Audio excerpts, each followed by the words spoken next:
नमस्कार दोस्तों, आप सभी का स्वागत है। मध्यकालीन भारत का इतिहास का लेक्चर नंबर 34 है। आज के इस वीडियो में हम शेर शाह सूरी के बारे में डिस्कस करेंगे। मैं आपको बता दूं, ये सूरी जो शेर शाह सूरी था, ये सूर वंश से संबंधित था।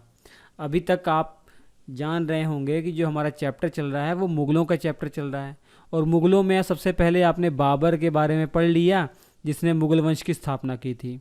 1526 में जो युद्ध हुआ था, पानीपत का पहला युद्ध, इसने इब्राहिम लोदी को हराया था और दिल्ली सल्तनत को समाप्त किया था, और मुग़ल वंश की स्थापना कर दी थी भारत में बाबर ने। और 1530 ईस्वी में इसकी मृत्यु हो गई थी, और इसकी मृत्यु के बाद इसका जो बेटा था हुमायूं, वो गद्दी पर बैठ गया था।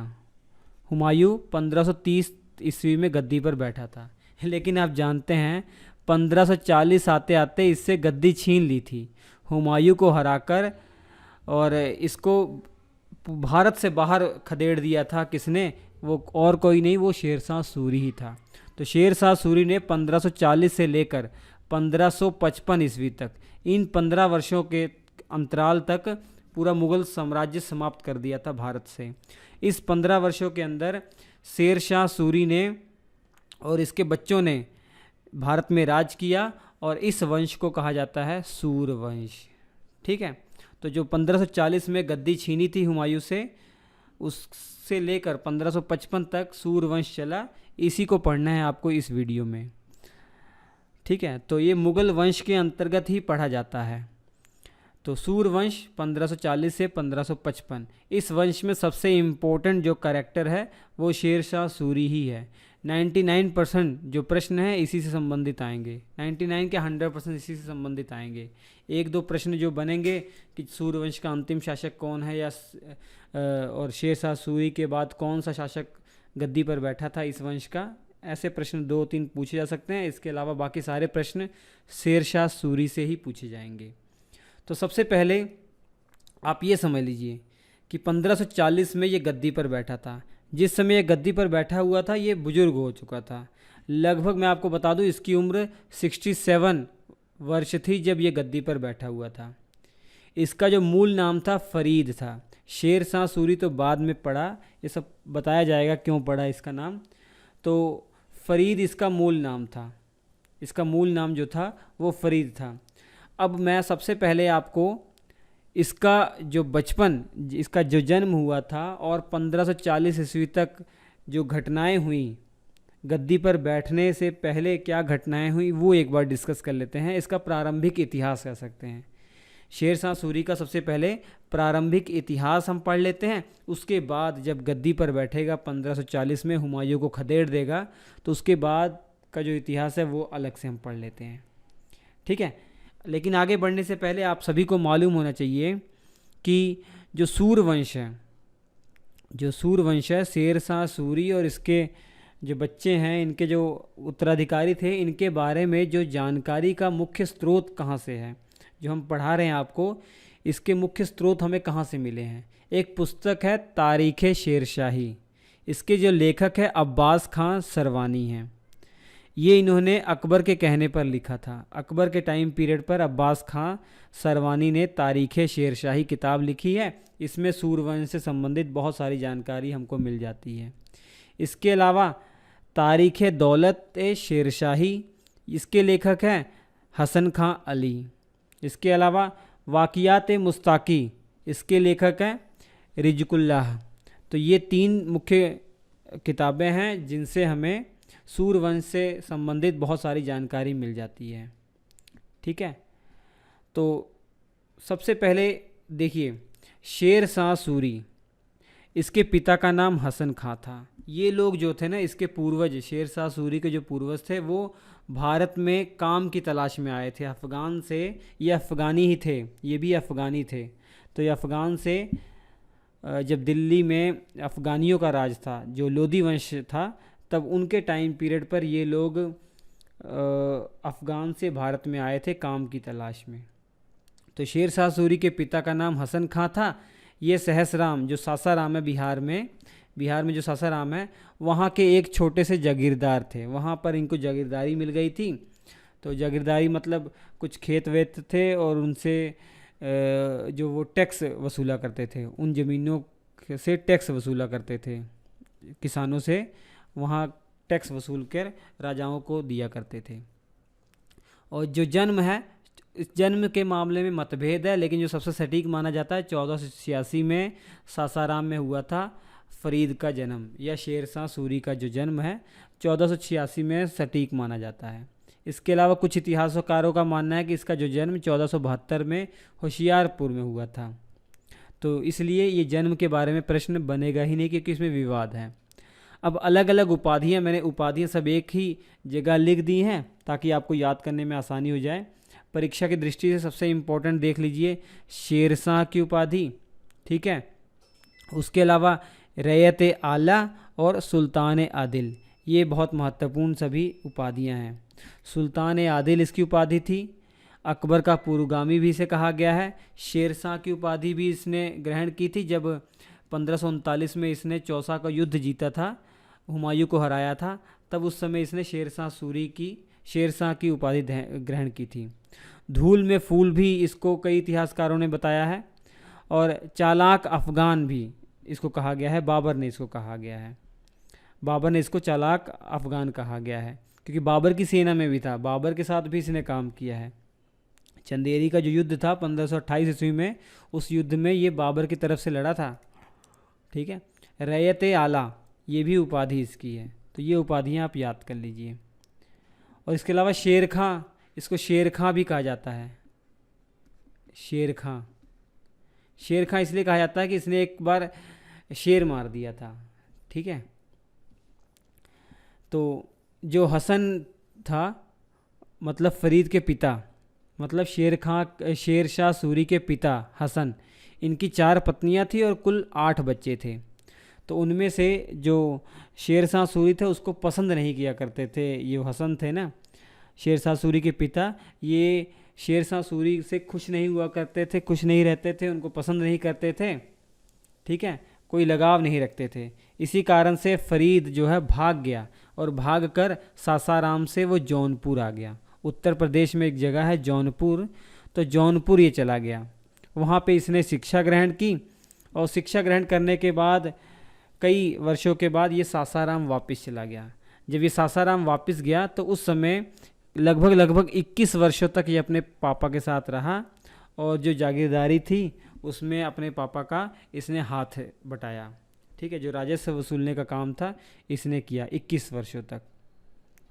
लेकिन जब 1522 ईस्वी हुआ, 1522 ईस्वी में फरीद जो था ये बिहार में एक सूबेदार थे, बहार खां लोनी, उनके अधीन आ गया।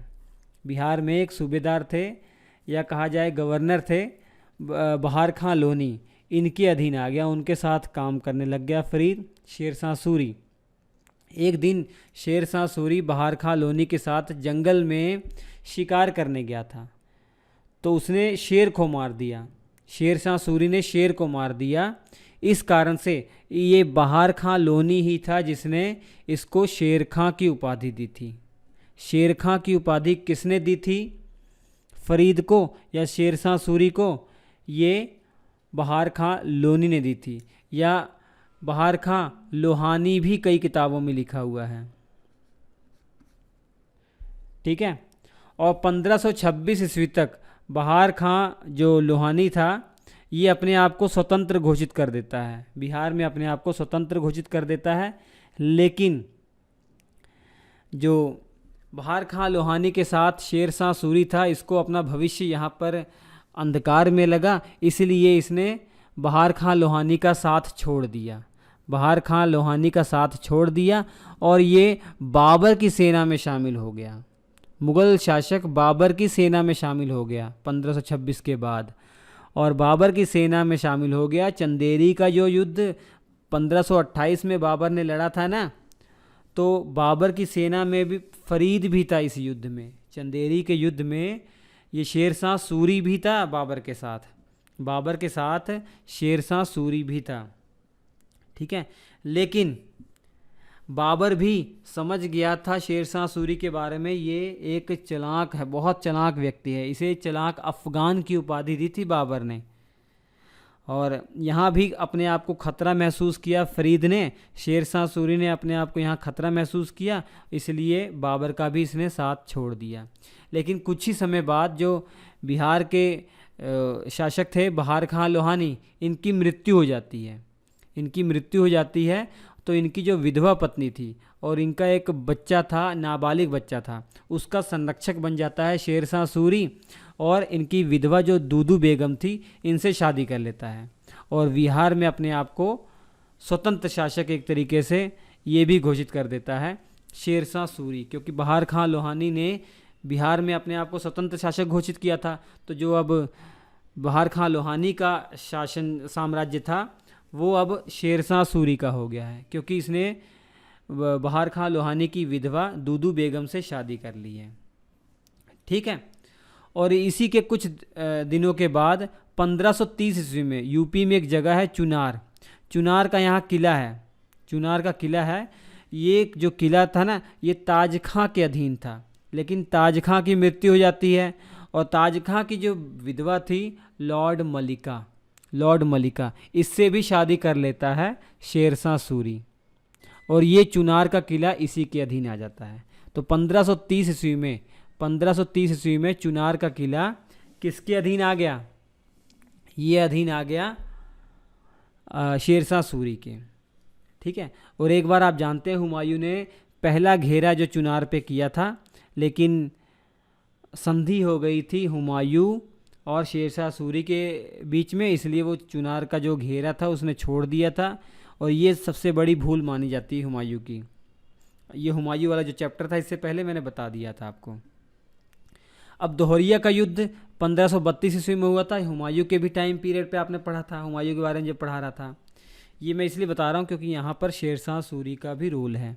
ये दोहरिया का युद्ध मुख्य तौर पर हुमायूं और महमूद लोदी के बीच में हुआ था। ठीक है। तो इब्राहिम लोदी का ही भाई था महमूद लोदी, जो बिहार बंगाल वाले इलाके में था। तो इसमें महमूद लोदी की हार हो गई थी और इस युद्ध में महमूद लोदी का साथ शेर शाह सूरी ने भी दिया था। जब महमूद लोदी की हार हो गई तो शेर शाह सूरी भी इस युद्ध से भाग गया और चुनार के किले में अपने आप को इसने बंद कर लिया। चुनार का किला शेर शाह सूरी के अधीन था, तो चुनार के किले में इसने अपने आप को अधीन कर लिया। हुमायूं पीछा करते हुए इस चुनार के किले का इसने घेरा डाल लिया, लेकिन कुछ दिनों के बाद दोनों के बीच में संधि हो गई और हुमायूं ने इस किले का जो घेरा डाला हुआ था वो छोड़कर आगरा चला गया। संधि हुई थी जिसमें जो शेर शाह सूरी था इसने अपने बेटे को हुमायूं की सेवा में भेज दिया था। ये सब बता दिया गया आपको। इसके अलावा चौसा का युद्ध और कन्नौज का युद्ध ये भी आप पढ़ चुके हैं। यही वो युद्ध था जिसने हुमायूं को भारत से भागने के लिए विवश कर दिया। चौसा का युद्ध भी शेर शाह सूरी जीत गया था, कन्नौज का युद्ध भी शेर शाह सूरी जीत गया था और कन्नौज के युद्ध के बाद जो सूर वंश है वो एक तरीके से स्थापित हो गया। ठीक है। तो चौसा का युद्ध, कन्नौज का युद्ध आपने अच्छे से पढ़ा हुआ है। तो इस कन्नौज के युद्ध के बाद जो शेर शाह सूरी है उसका साम्राज्य स्थापित हो गया भारत में। तो अभी तक आपने जितना पढ़ा ये इसका प्रारंभिक इतिहास है, गद्दी पर बैठने से पहले इसका इतिहास है। अब 1540 में हुमायूं की यहाँ से छुट्टी हो गई है और गद्दी पर बैठ गया है शेर शाह सूरी। ठीक है। भारत में सूरी वंश की नींव रखने वाला कौन था? शेर शाह सूरी ही था। और रुपया जो चलाया था वो शेर शाह सूरी ने ही चलाया था। जो आज भारत सरकार की मुद्रा है, हमारे भारत की मुद्रा है, वो रुपया ही है, वो चलाने वाला शेर शाह सूरी है। और जीटी रोड, ये सब इम्पोर्टेंट प्रश्न है, आप बचपन से ही पढ़ते आ रहे होंगे। जीटी रोड का निर्माण भी शेर शाह सूरी ने ही करवाया था। बांग्लादेश से लेकर दिल्ली होते हुए काबुल तक ये रोड जाता था। ठीक है। इस रास्ते के, इस जीटी रोड के किनारे इसने मस्जिदें भी बनाई थी, विश्राम गृह बनाए थे, कुएं भी खुदवाए थे ताकि जो सफ़र हो वो आरामदायक हो।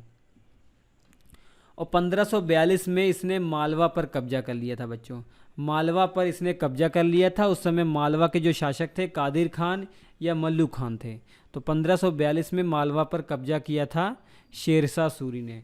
उसके बाद 1543 ईस्वी में रायसीन के जो शासक थे ये पूर्णमल थे, ये राजपूत शासक थे। इनसे विश्वासघात करके इनकी हत्या कर दी गई थी। किसके द्वारा? शेरशाह सूरी के द्वारा। इसके बाद मजबूर होकर जो राजपूत रानियां थी, स्त्रियां थी, उन्होंने जौहर कर लिया था। तो ये घटना शेरशाह सूरी के जीवन में एक कलंक की तरह जुड़ी हुई है।